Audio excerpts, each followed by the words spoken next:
भयानक मित्रांनो, उन्हाळा चालू झालेला आहे आणि कॉलचं प्रमाण वाढलेलं आहे. श्रद्धा झोपलेले आहेत. कंप्लीट 1 महिना आम्ही निवांतच होतो आणि आता कॉलचं प्रमाण चालू झालेलं आहे. श्रद्धा निवांत झोपलेली आहे. श्रद्धा मॅडम, श्रद्धा श्रद्धा हो, कॉल आहे, जाऊ काय मी? कॉल आलेस का? झोपणार आहेस? येणारच नाही कॉलवर? बाळा येणार आहेस का नाही? कॉल आहे, कॉल नाग आहे खरशिंगमध्ये. का जाऊ मी? झोपणार आहेस काय? आणि मित्रांनो झोपलेलं आहे, उठेल, आळस आहे. आणि ऊन वाढलं की सापांचे कॉल वाढतात आणि कॉल वाढलं की चालू होतात. आम्हाला वाटलं साप गेले कुठं, तर श्रद्धा बी नाराज होत होती, कॉल नाहीत म्हणून.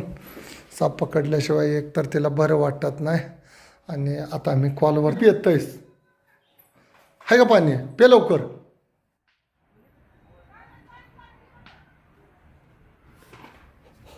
इजवा फिल्टर आहे तिथं. होय श्रद्धा, कुलप घालते तिकडं बाळा, पटाक दिस काय पेटवले. ऑफिसला पण कुलूप घाल आणि चाबी घेऊन एक्सपल्सचे. आणि मित्रांनो काहीतरी पेटवलेलं आहे उन्हाळ्यात. काय पेटवलंय, कसं पेटवलंय कळना. काय पेटलं? होय सुतार मावशे. आणि तिथं कसं पेटलं? असं कसं होईल? कोणतरी तिथं पेटवल्याशिवाय. इथं कोण आलं मग? इथं टाक. ठिबक जळली ही. इथं जळली ठिबक. कोणी लावले तेच कळ नाही. वस्तात वर होतं. इथं कसं पेटलं? इथं टाका पाणी. ठिबक पेटली, त्याच्यावर होता आंबा. आत्ता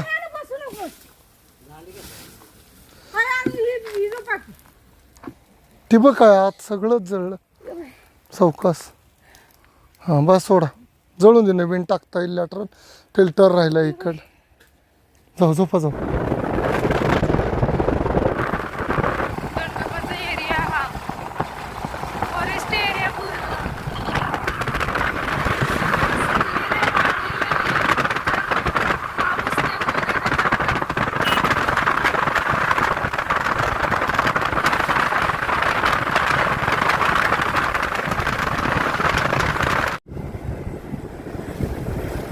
कुणीकडे आहे?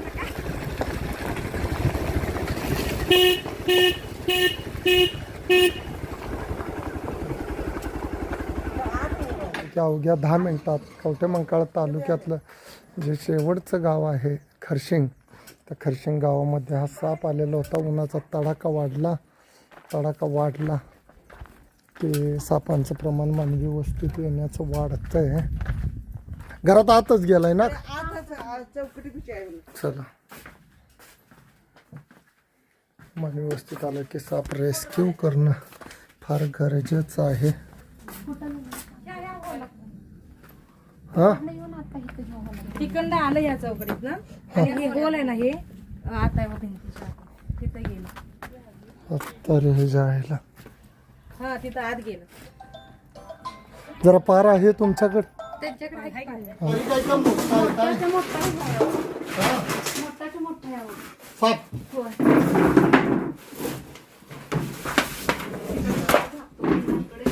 जाऊन देत नाही आम्ही. असल्यावर नाहीच आहे. तुम्ही आता काळजी करू नका. हे मला सामान ठेवू लागा, थोडं काढू लागा.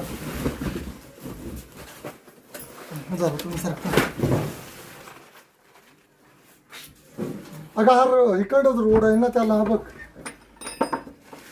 हो ताई, मला सांगा, यातून गेला आहे ना? ह्यातून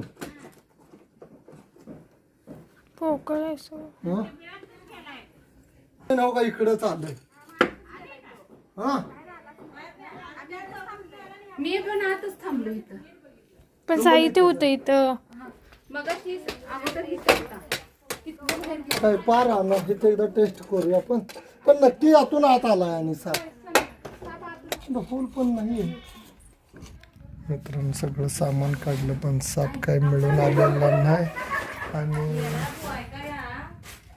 साप काही मिळून आलेला नाही आहे. सगळं भाभीचं सामान विस्कटलं.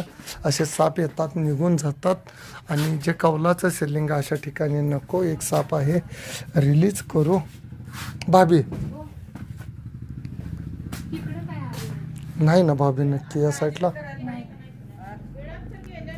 राहून द्या. आता सोडा, काही काळजी करू नका, सगळं क्लीन. हा मांजऱ्या साप आहे, छोटासा साप आहे, जास्त मोठा होत नाही हा.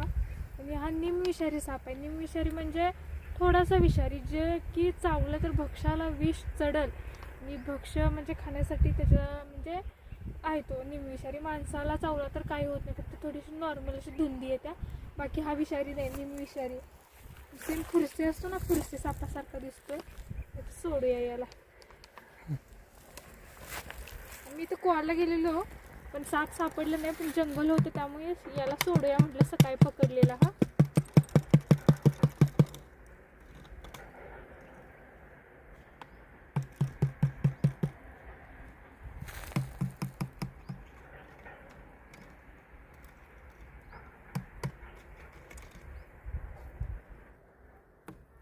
डोळे कसे आहेत, मांजरासारखे आहेत ना, कॅट स्नेक म्हणूनच म्हणतात.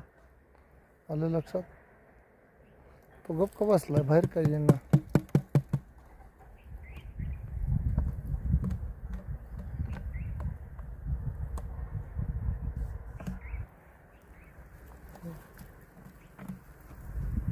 वड काढ.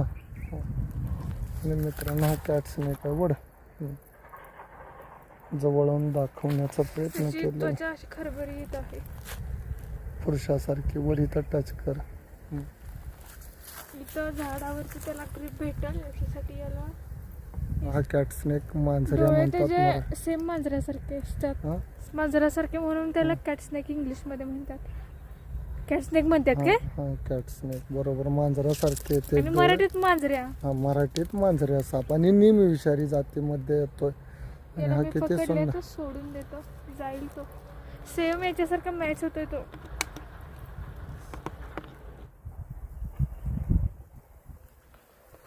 बघा मित्रांनो कसा ठाप्यावरनं चालतोय.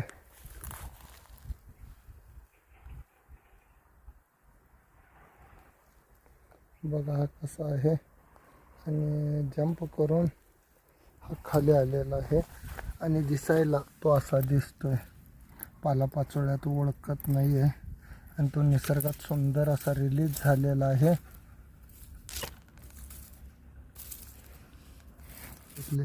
जे महत्त्वाचे घटक आहेत अतिसूक्ष्म, हे साप वाचवणं फार गरजेचं आहे. आणि हा व्हिडिओ इथंच थांबवला जाईल. श्रद्धा त्याला बघतच बसलेली आहे. जय हिंद, जय महाराष्ट्र.